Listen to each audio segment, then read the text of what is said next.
Me. Yes, the awesome me series. Beyond the comfort zone. Beyond the comfort zone. Yes. If this is your first time of probably watching this, being on this channel, my name is Oluwakemi Felicity Ayinde, and I am an wholesome coach. So tonight we're going to be talking about the fearless becoming. It is fortunate, I will not say unfortunate. It is so fortunate that everybody we want to become. We want to become, but before we can, we need to be fearless about it. And that is why I tagged tonight the fearless becoming. The fearless becoming. Yes, fearless becoming. Walking beyond your comfort zone. And it is until we are able to walk beyond our comfort zone. Yes, and that is when we can truly become. Yep. Now, there is a mirage of the shore. Yes. I want you to do this exercise. Close your eyes for a moment and imagine that you are standing on a shoreline. The sand is so warm, the water is so calm, and everything is predictable. And this is your comfort zone where everything is predictable, the sand is warm, the water is calm, it feels like a safety. But if you look closer, the tree are not growing anymore and the air is still. And most people spend their entire lives guarding the shoreline.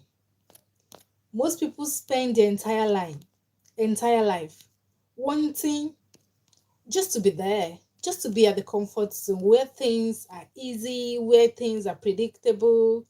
Sometimes, maybe, I don't know, maybe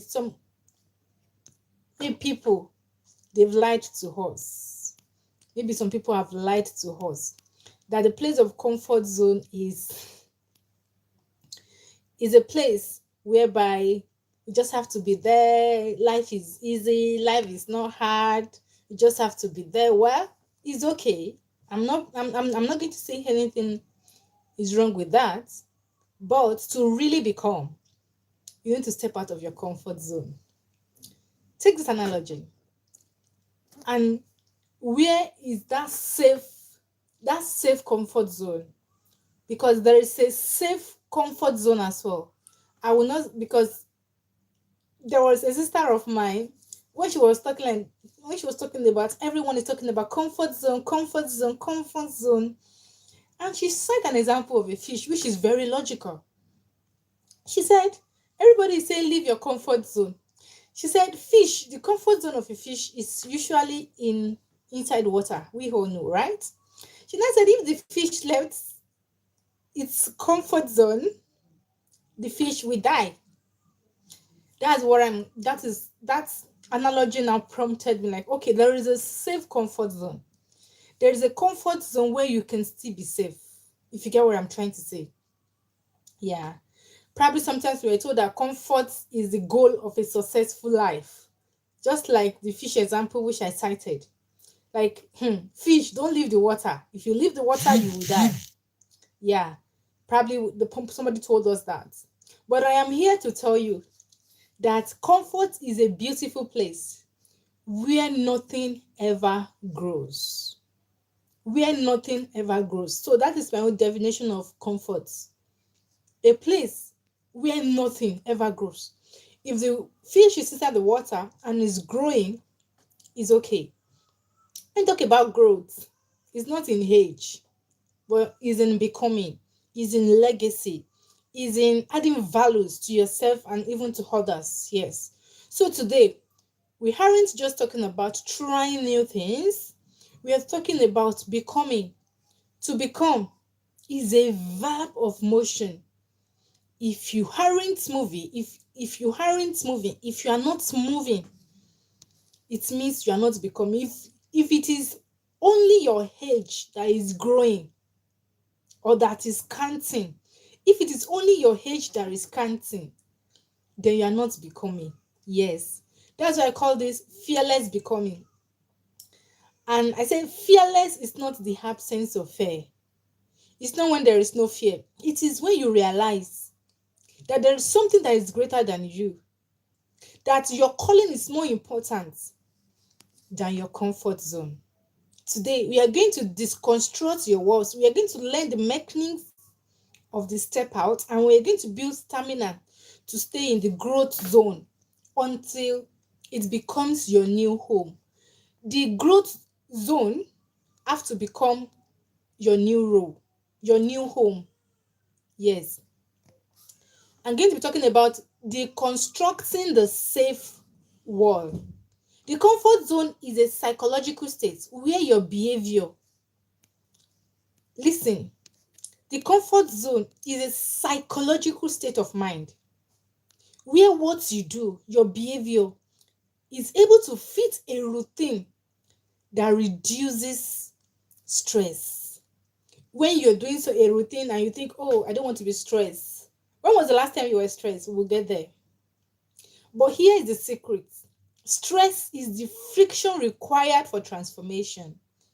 It is the friction that is required for transformation. When you remove every friction, I tell you, you remove all progress. There is a lies of safety. It's called expansion. Yes. The lies of safety. The lies like, okay, I'm in a safe zone. I just need to be there. And those two lies, they are true. And number one talks about, I will move when I'm ready. That is a lie. Yes. A lie of safety. Like, oh, when I'm ready, I'm going to do it. When I'm ready, I'm going to do it. I will move when the time is right. But do you know what? You're never going to be ready. You are never ready for something you've never done. Another lie is, it's just not the right time. The right time is a ghost we chase to avoid the now.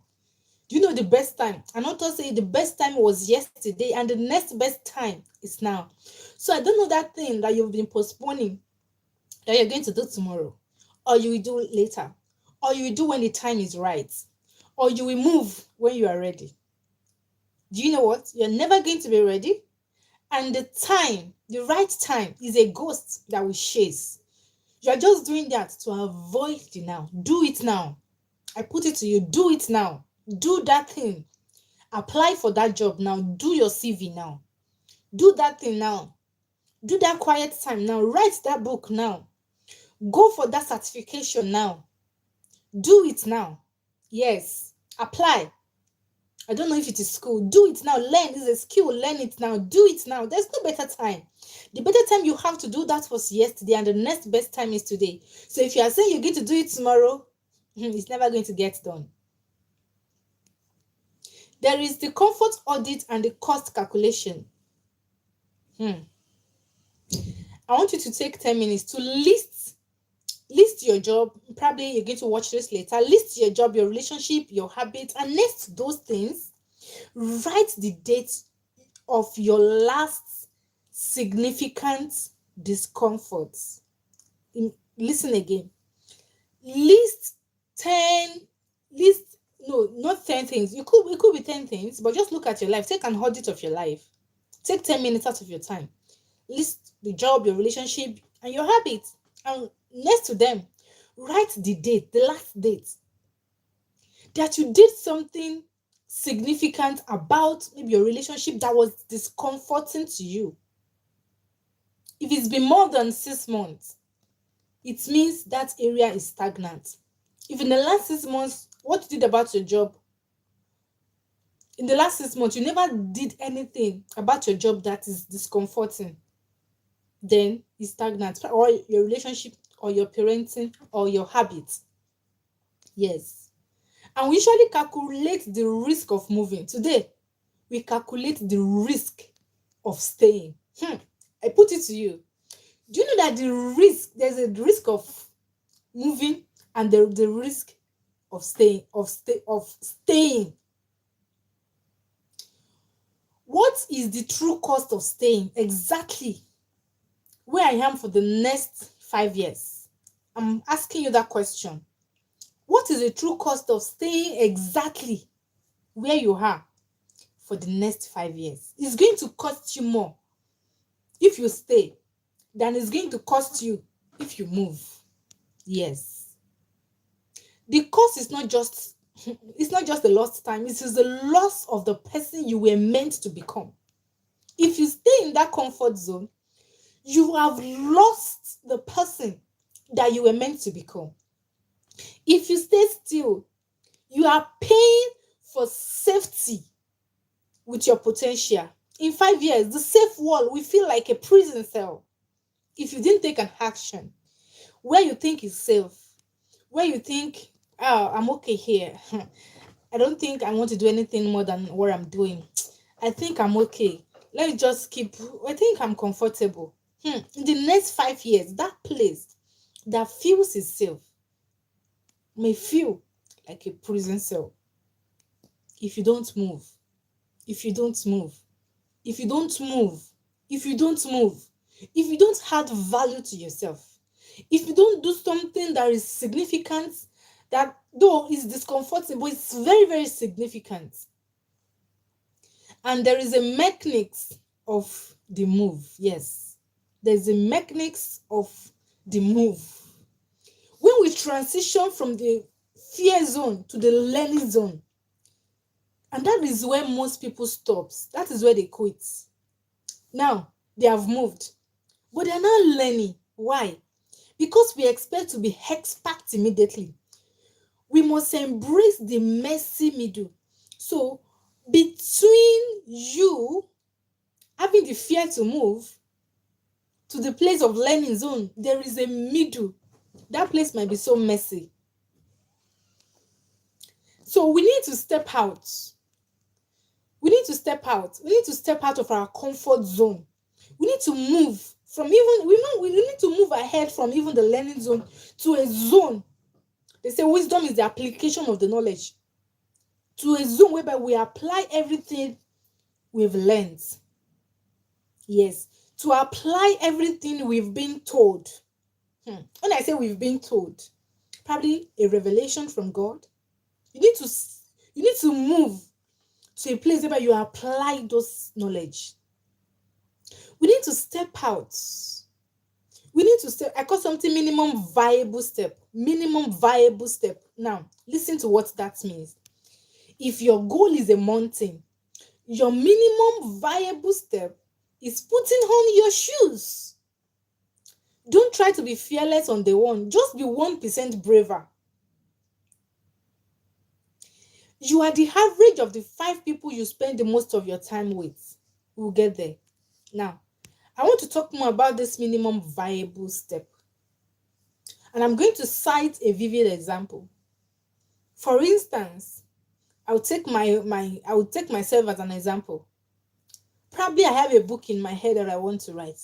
I knew that nations are waiting for me. To tell you, I just finished one of my books. I just finished writing a book. This should be my, I don't know how many books, but I just finished writing a book right now. And the minute, this book, I would not lie. It took me nothing less than a year to put this all together, from my past experience to where I'm going. And I didn't leave any stone unturned. It means as revelations are coming, I'm not saying, oh, I'll keep this and write in another book. No, I pour myself inside this book. Now, what was the minimum viable step that I took? The minimum viable step that I took was not only that I knew I needed to write a book. The day I put up a phone and I called one of my mentors, I called one of my pastors, I called this man. She has written several books, and me, I'm stuck with just writing one. The day I put off my phone and I have a conversation with him, I say, Daddy, I know you have written many books, and I know there are many books to be written inside of me. I know the words are waiting for it, but I don't know how I can produce these books. He sat me down. We went through how books should be written. That is, I call that the privilege of access. the privilege of access, the privilege of mentorship, the privilege of people in your circle. Who are those in your circle? We get there. So the minimum viable step that I took was thinking and taking my phone and calling that person. It's not in any step. I never did anything. I only pick up my phone. I called the man that I knew had authored, made several books, which have been blessed by those books. Pastor Weye, that's his name. I called him and he took, do you know that day something broke forth in me? And I was like, wow, I can write a book. I like, wow. That is the minimum. And that now today, that has magnified into. So I'm not saying you should go and climb a mountain in a day. No. What is the minimum viable step you should take today? That 1% braver that you will become. Yes, just become 1% braver. Now, there is a courage circle. There is a courage, I'm checking the time. There's a courage circle. You are the average of the 5 people you spend the most time with. If everyone in your circle is comfortable, your growth will feel like a threat to them. That is the truth. You need people whose normal is your own stretch. And one of these people is that my pastor that I've told you. He's working full time and he's becoming hot. He can release and hot. Sometimes he release like up to 4 books in a day. I was like, how were you able to do this? Is he even my brother? My brother, I was like, what is pushing you? What is pursuing you? Nothing. It's only purpose. That's what I see here. If you know you have a life of purpose, you will not stay ordinarily. You won't. People might begin to castigate you and say, take it easy. But it's you that you know what is pursuing you. You know that 10,000 lions are pursuing you. You know that there is something inside you that the world needs to listen to. You know yourself. You know you need to become better. So why will you now say, because should I tell you about my own? I'm a mother. I'm a wife. I have a baby. When I say a baby, a real baby, as at now. You see now? But still, people will say like, you just had a baby. Why do you still have to arise? You don't just keep it calm. Take your time. It is your season. My season. Time is going. I know that the worlds are waiting for me to hear this, to become better. Yes. And I want to say this. Permit yourself to be a beginner. Yes. High expectation are the enemy of growth. I will tell you this. This have learned. Permission to become a beginner. When I know that I know this, that I'm someone who is going to become great. I know this. You can go and write today's date. Go and write it down. But I've given myself grace to become a beginner. I've given myself the grace that in the next, I'm not in a hurry. That's one thing. I'm not in a hurry. I'm not in a hurry to blow. In fact, even the word blow, I don't know where that one comes from. But I'm not in a hurry. I mean, I permit myself to become a beginner, to make mistake, and to rectify it. So high expectations are the enemies of growth. You must be willing to look foolish and to become frequent. Yes. So maybe some people are having insecurity until it's top notch, until it's this. No, I just want to be better. I'm just aiming to be a better version of my yesterday. Nothing more. And I'm not competing with anyone. I'm competing with myself to be a better version of myself. And that is it. I'm comfortable in my skin. I'm comfortable in becoming a better version of myself. Yes. So you must be willing to even look foolish. High expectation are the enemy of growth. Don't have high expectation just when you're starting things. No. Look at where you are. Look at what you can do. And just accept your condition and just move with what you have. Now, I want you to share in the chat. Describe a time you were a clumsy beginner. What did you learn? You learned through those stages. You learned through those stages when you're a clumsy beginners. Maybe you started learning something. There are sometimes you make error, you make mistakes. But do you know what? If you keep up doing that same, if you stay in the next, you look at yourself in the next 1 year, you're not going to be that same person that you were last year. No, you weren't. Last year in terms of Kara, my God, things have changed drastically in what it used to be in terms of Kara to this year. So we're getting better. You see now, we're just barely a year plus. Yes. So I'm actually not expecting something big 1 year, no, or something big 2 years. But if in the next 5, 7, 10 years we are still where we are, then something is wrong with us. So the Lord will help us in Jesus' name. Now, I want to ask you this question. How do I stop the paralyzing fear of judgment? How do I stop the paralyzing fear of judgment when I first start something new? Now, use the rule of spotlight dimming. Realize that most people are too worried about their own self-worth to truly focus on your messy middle. Now, shift your focus from performance to contribution. Shift your focus from how I look to who I am helping. And I want you to integrate yourself into a new identity. Move from the learning zone into the growth zone. This is where your new behavior stop being a task. Let your new behavior start being your new you. Let it be a nature of you. I want you to anchor your why now. Purpose is the only thing that is stronger than fear. If your why is just about you, you will quit. That's what I'm saying. I told you I have a baby. If it's all about me, I will quit. But when it gets hard, if your why is about God's calling or serving others, you will find a second wind. And I want you to celebrate the stretch. We usually only celebrate the wins. From now on, I want you to celebrate the attempts. Celebrate the victory. Yes. Even in departure, not just when you get to your destination. When you arrive, when you attempt, when you start, celebrate that victory. Celebrate it. I want you to look back at your whole life. Does it still look safe? Or does it look small? Becoming is not a destination. It is a direction. As long as you are moving towards the person you were created to be, you are a success. Yes. I don't know the small move you've made. You are a success. As long as you are moving towards the person you were created to be, you are succeeding. Yes, you are a success.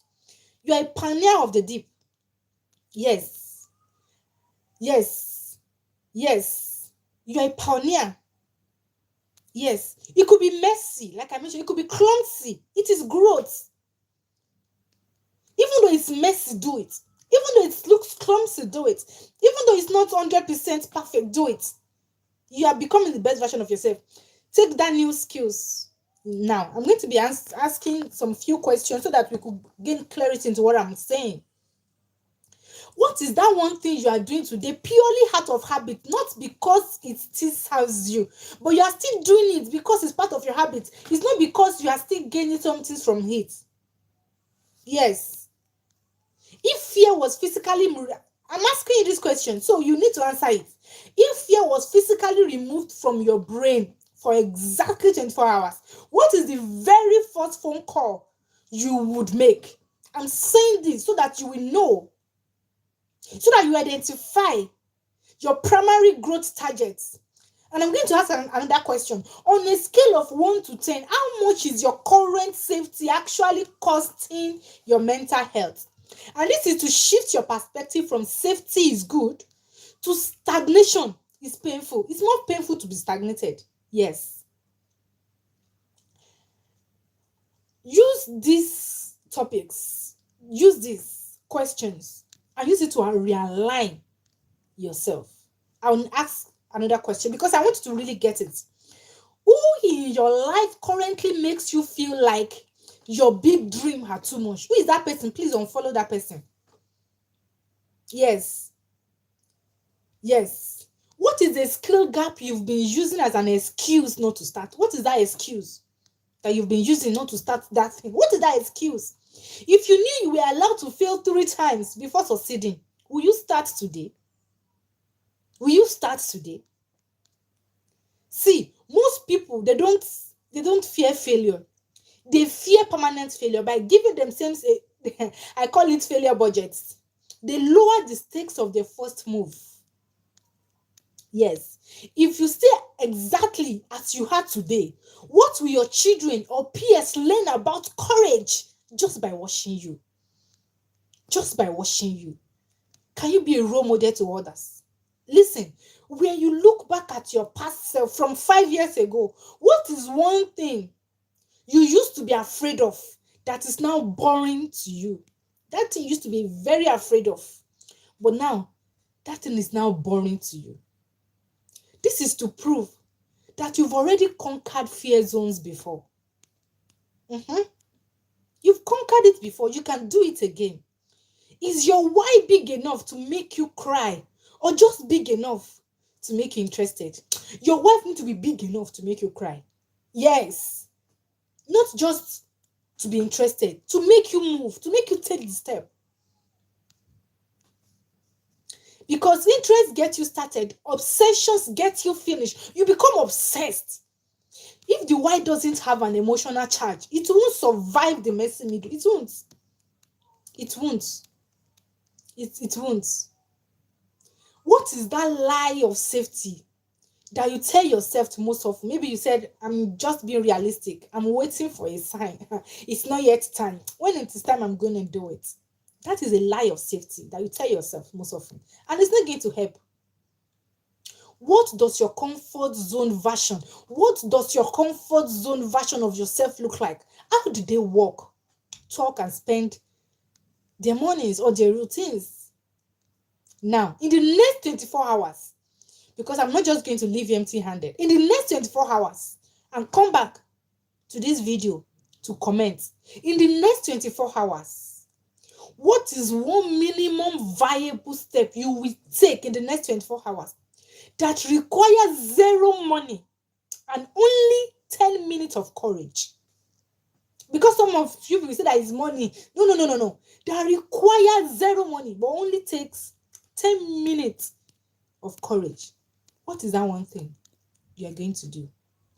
Are you more afraid of the effort it takes to change, or the regret of staying the same? There is a regret of staying the same. Because today you have to choose your heart. Staying is hard. Growing is also hard. Staying in the comfort zone is hard. Growing into the best version of yourself is hard. I will even say that staying is harder if you don't know. Growing too is hard. Choose your heart. Choose the heart that leads to freedom today. Thank you. Bye.